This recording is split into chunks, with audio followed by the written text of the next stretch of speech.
Chris Albrecht is one of the most successful TV executives of his generation, developing shows like The Sopranos, Sex and the City, and of course, Curb Your Enthusiasm, among others, for HBO. Here's Chris. So could you tell me about your entrance into the improv and then meeting Larry? My entrance into the improv came through a guy named Bob Zmuda, who I met doing summer stock in Mansfield, Pennsylvania in summer of 73. And we were both trying to be actors, and he said, he was doing he had a comedy magic act that he did on the side. He was just graduating from Carnegie Mellon, and he told me that he wanted to move to New York. He was from Chicago, and that we would become roommates, and that we should put together a comedy act and go to the improv because people were getting TV shows. Comics were getting TV shows out of their act on the improv. Freddie Prinze, Jimmy Walker, Gabe Kaplan. And so he and I we got a really crummy apartment, rehearsed in our living room, put together a kind of props, TV commercial spoof, singing weird act, and bizarrely got accepted on our first audition at both the Improv and Catch, but we didn't go on till 1, 2 o'clock in the morning because that was how it worked then. Larry was kind of in the same rotation we were. Sometimes we'd go on ahead of him. Sometimes he'd go on ahead of us. We were all, really struggling. So I guess I met Larry in 73. So how would you characterize Larry as a comedian in those days? Because not funny, bitter, a little hostile, defensive, but we liked each other. He talked about sometimes if he just didn't feel like he had in him that night, or if the audience wasn't responding, he might kind of check out. Were you ever witness to that? Often. I mean, the problem was later when I was running the club and he would do that in front of a full house. Because, there was a lot of the comedians, especially, after the first couple of years, comedians really started to appreciate Larry and become big fans. He was the comics comic. Right. So a lot of the people who were going on in prime time on the weekends especially would say, you got to give Larry a shot, got to give Larry a shot, got to give Larry a shot. And I give Larry a shot, and, more than once he really brought the house down to the extent that even people, I think, people would leave.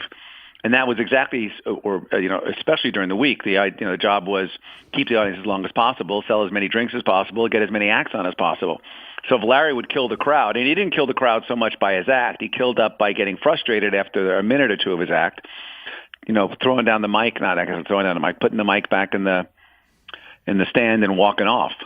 But when they said he was a comics comic, what part of his act or his sensibilities were they attracted to? I mean, what made him such an outlier? Well, I don't know if he was an outlier, but, I think there were two schools of comedy. One was observation comedy, and the other was first-person point of view comedy. And first-person point of view comedy was certainly considered the higher, harder art form. And that was Larry to a T. I think a lot of people respected that, knew how difficult it was, obviously loved his take and his tone and his point of view. So he was, he has a writer's mind. He wasn't a great performer. I mean, Larry's grown miles as a performer over the years. So he was primarily a writer's head trying to be the mouthpiece of his own work on stage. And lots of times you'll see people who are great writers not be great performers. And that was certainly Larry's learning curve and part of his obstacle early on. So between the time that you came to HBO in, I guess, 85, correct? Yeah. Mm-hmm. And the late 90s when you first started talking to Larry about Curb, had you guys been in contact? Obviously you saw what he was doing with Seinfeld and other things, but had you been in contact and trying to work together or just parallel lines? Well, we worked together. So when I was an agent at ICM, Larry and I worked together. This is, I think, before Fridays. So we worked together and sold a pilot to CBS that he co-wrote with Elaine Pope. So we tried to do a couple of things together. I don't really remember what, if anything, happened. Because when did Seinfeld go on the air? I guess 89. 89? Okay. So Larry and I would see each other. We didn't have business together that I remember. I don't remember any business together. But by that time, we'd been friends for, 15 years. So, we certainly had a relationship, and we'd certainly run into each other. But we didn't really have business together until he, came to me with this idea that he wanted to go out and start doing stand-up again, and wanted to chronicle the journey and have a special that was going to be part the story, the making of, and part result, which was the stand-up concert itself.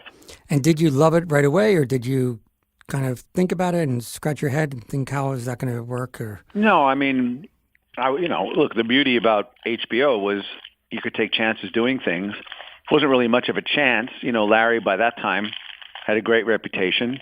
I really welcomed, and I loved working with guys that when I say guys, could be women as well, people that I had been, people that I had kind of come up through the ranks with, and Larry was one of those guys. So, like I said, when I was an agent, we tried to work together. So this was an opportunity. We all thought Larry was hysterically funny. By that time, he was certainly a grown-up. He had been an executive producer of a show, creator of one of the top comedies of all time.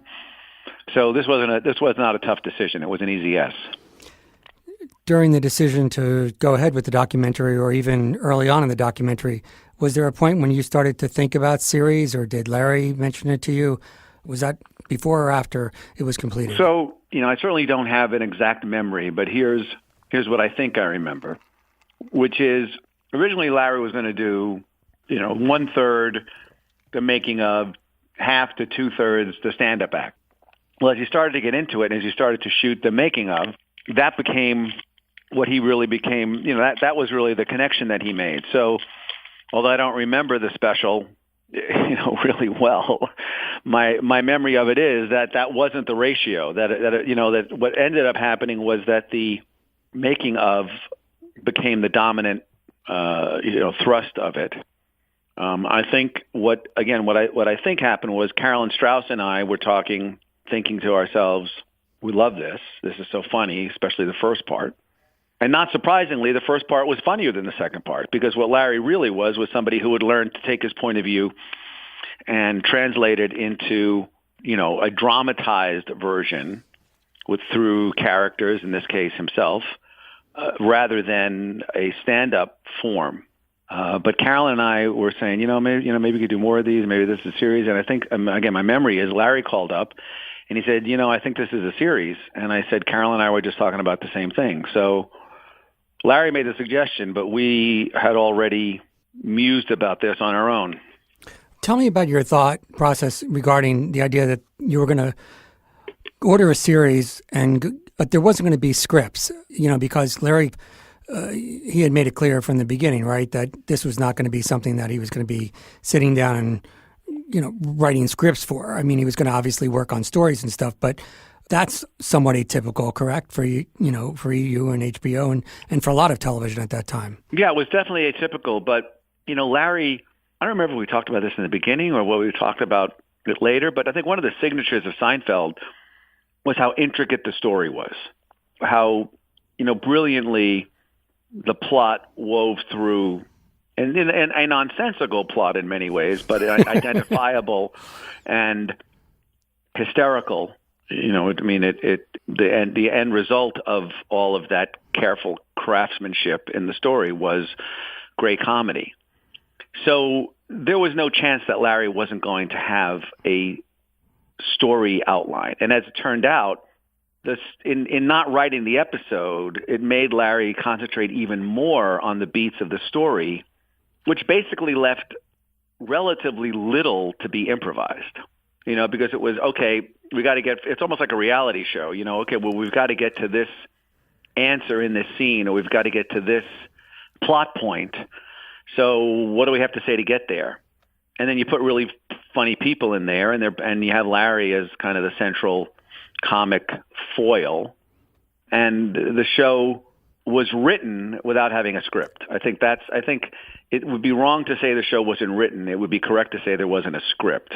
But there was, Larry had very detailed stories. It wasn't as if he came to the set and said, okay, well, what do you want to do today? Right. I think that's an important distinction. And I think in the beginning we only ordered 6 episodes so that we would give Larry a chance to figure this out, and that we could, this was an experiment for sure. I mean, as great as Seinfeld was, Larry certainly wasn't the star, and we kind of gave him the support to figure this out, and he did. And I think the funny thing is it's still on. I mean, when was the first season of Curb? I mean, 2000? this is going to be 17 years. Yeah. It's just crazy. So given the fact that Larry wasn't a on-camera star, when you went through the casting process, did you feel that it was important to surround him with big names? Because obviously, I mean, Cheryl's not a big name, and some of the others are not big household names. So it seems like gave them a lot of freedom in terms of how to populate the rest of the cast. Well, we were about giving people freedom. I mean, that was one of our calling cards. It was one of the reasons why you came to work at HBO. We certainly weren't about stars in our shows. We didn't have, it wasn't how we built our stuff. Stars didn't want to come to work at HBO. I'm not talking about comedy stars. I'm talking about TV stars. So I don't think we ever had a conversation about let's put big names around them. And how involved were you with the casting process? Very. I mean, I don't remember whether we tested people or not, but certainly, even after I became the CEO, I was extremely involved in all aspects of programming process. Carolyn Anthimopoulos took over a lot more of the front line of development, but the decisions of what to put in development resided with me until later, maybe years later, when I would let Carolyn make those decisions on her own. Certainly Greenlight was with me. Casting was with me. I'm not with me alone. I mean, we all worked on it together, but I was definitely involved. Are you ready to make your next move? Well, Squarespace wants to be with you when you do. Squarespace gives people a powerful and beautiful online platform from which to make their next move known to the world. With Squarespace, people can lock down their ideas with a unique domain, create a website to launch their idea, a portfolio to get their project out there, and an online store to officially open for business. There's so much that Squarespace can do for you. So what are you waiting for? Make your next move with Squarespace.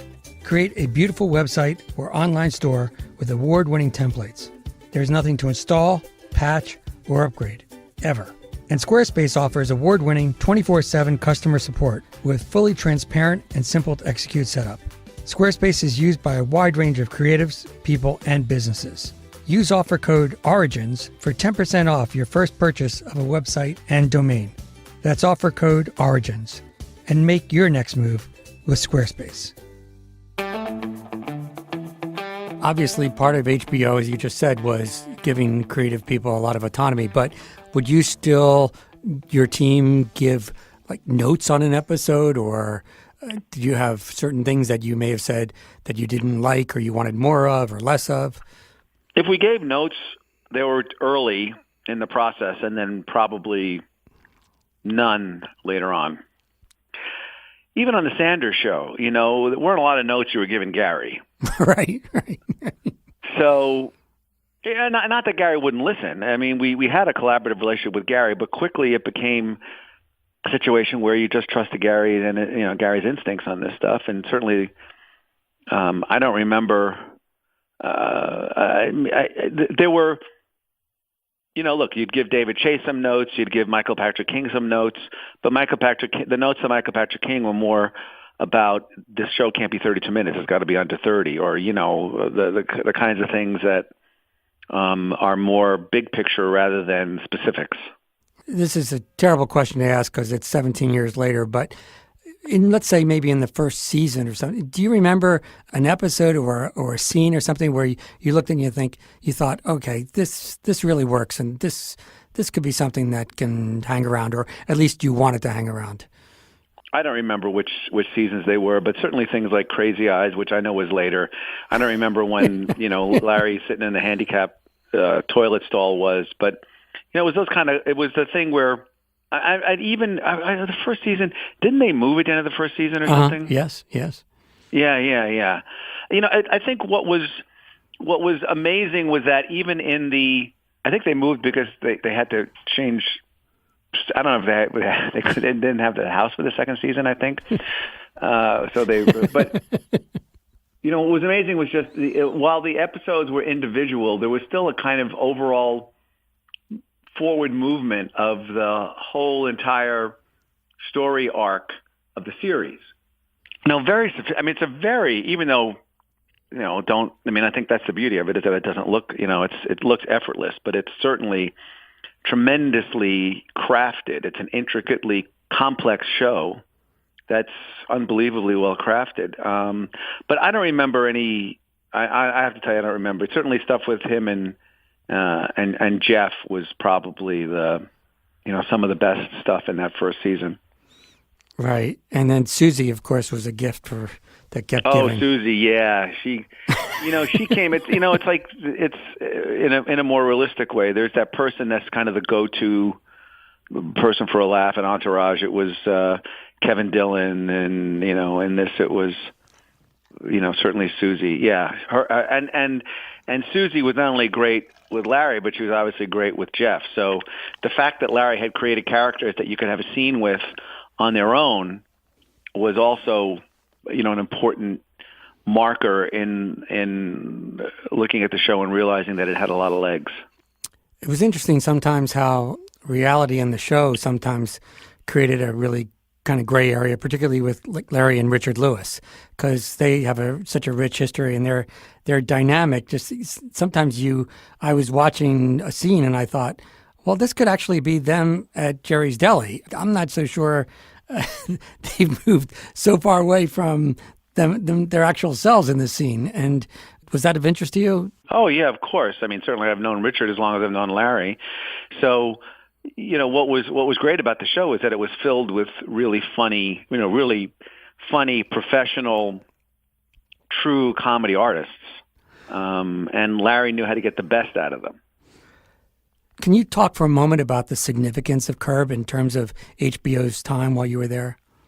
I think in many ways, more than the others, Curb is the quintessential HBO show because it's rooted in HBO's history of giving comics their unfiltered, unfettered platform. Whether it was a stand-up hour in the beginning, when we did then half hours with a lot of comics because that was more impactful, or we did the young comedian shows, very early on that just showcased a broad range of comedy talents, to a show like The Sanders Show, which was a guy who, was a great comedy writer who had turned himself into a terrific performer, who was doing a take on something that was at the center of the psyche of comedians, which was the Tonight Show type show.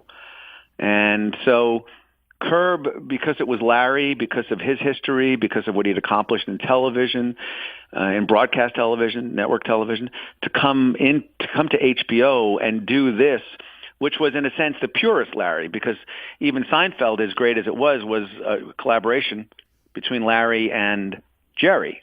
And it was a lot of Larry's point of view coming through Jerry's mouth, along with Jerry's point of view, obviously. This was Larry. So I think, and maybe one of the reasons why Curb is still on, because Larry is at heart the consummate comedy engine, and he can do it all.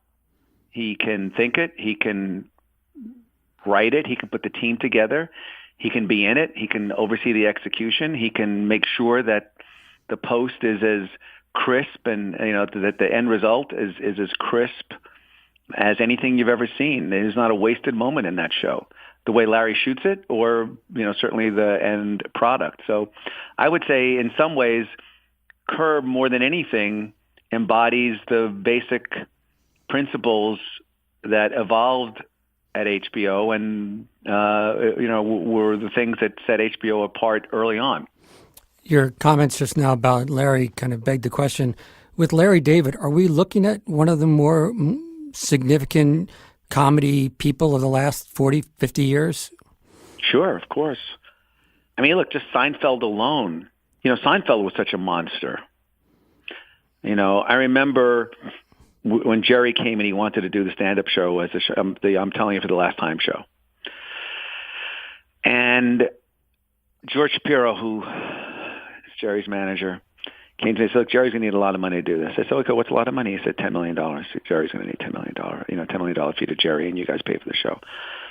And I thought about it for a minute, and I went to my people, my business affairs guys. I go, let's just give him $10 million. I go, no, you're going to set a precedent. How are you going to do this? Everybody else is going to want it. I go, okay, here's the precedent.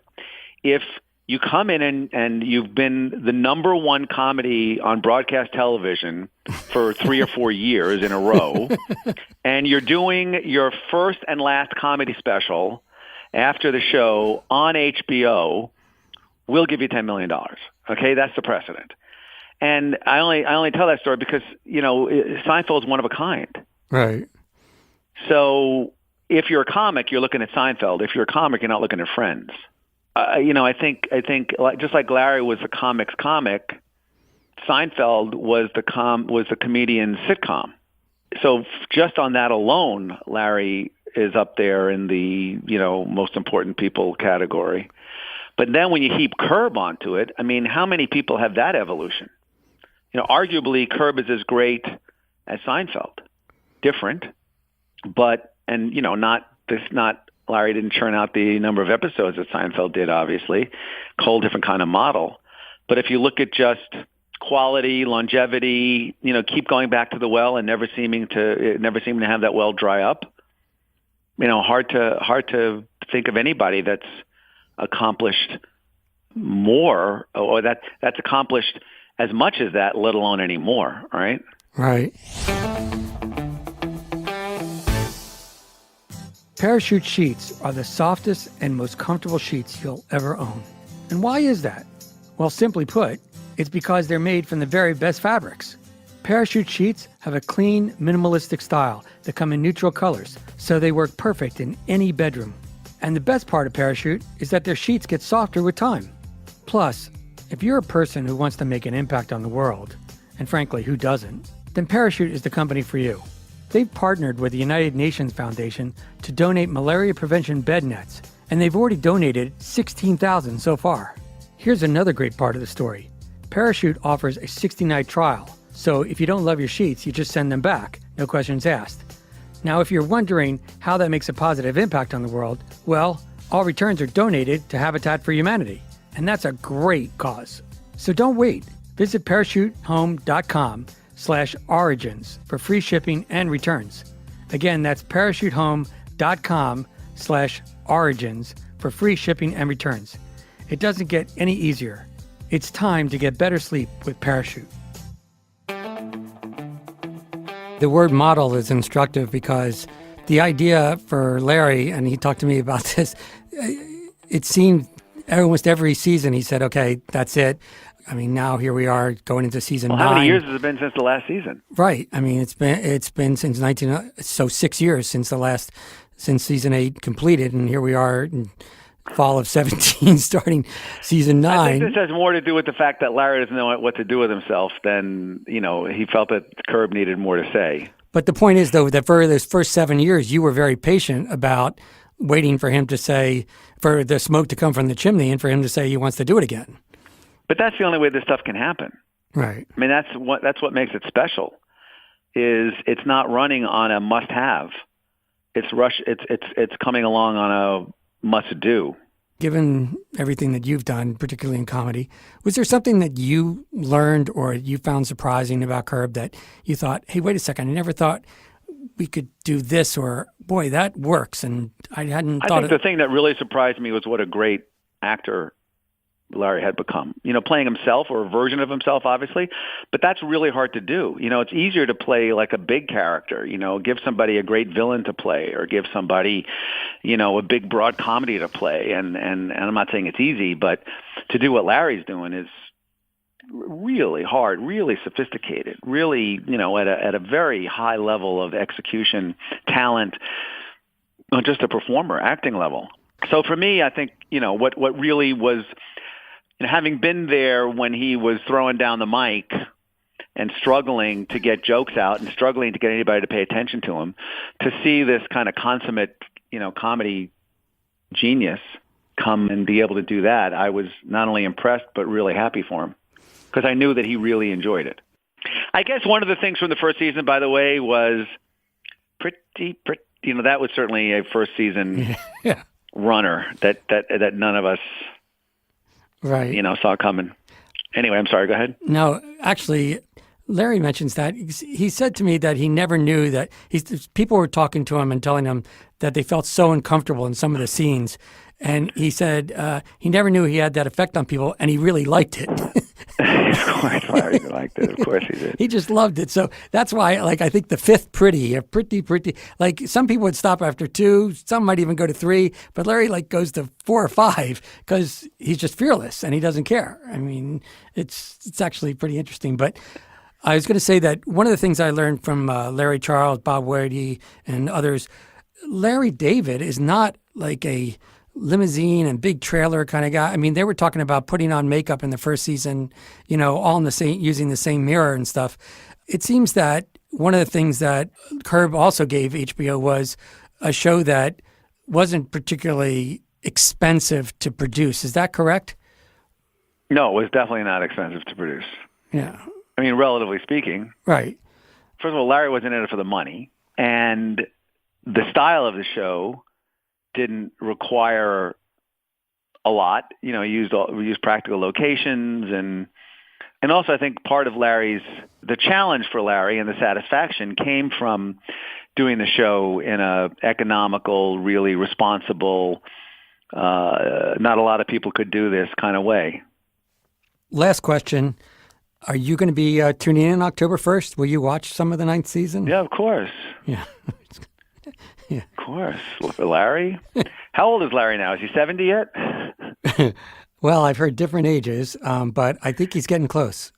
He's got to be close. I'm not too far away. People told me 68. 69? He's got to be more than 68 because I think he's more than 3 years older than me, I think. Well, maybe not. So maybe 60. I mean, somebody told me 68. Somebody told me 69. Yeah, of course. I mean, seeing Curb is... The woman I'm married to now, I met 15 years ago.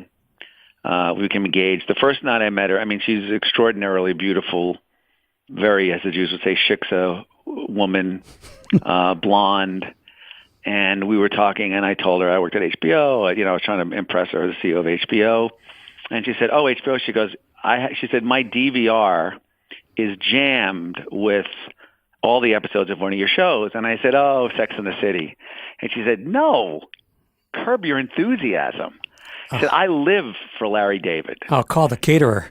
Exactly. And I thought, okay, not only would Larry, first of all, who looks like you that says I live for Larry David? Oh my God. And, you would, and Larry David this would make Larry's day. So she's extraordinary in terms of her sense of humor and a brilliant person, so she could appreciate that. But it also told me how broad and accessible, Larry had become as a comic voice. That might be the best definition of what a keeper is. Good luck with all of it. I'd love to hear it when it's on. Thank you so much. Thank you. Take care. Take care. Bye. Thanks for listening. I hope you enjoyed this Origins original. Please be sure to subscribe to Origins for new chapters every month, along with other Origins originals and Origins conversations. Thanks so much. For Origins, I'm Jim Miller.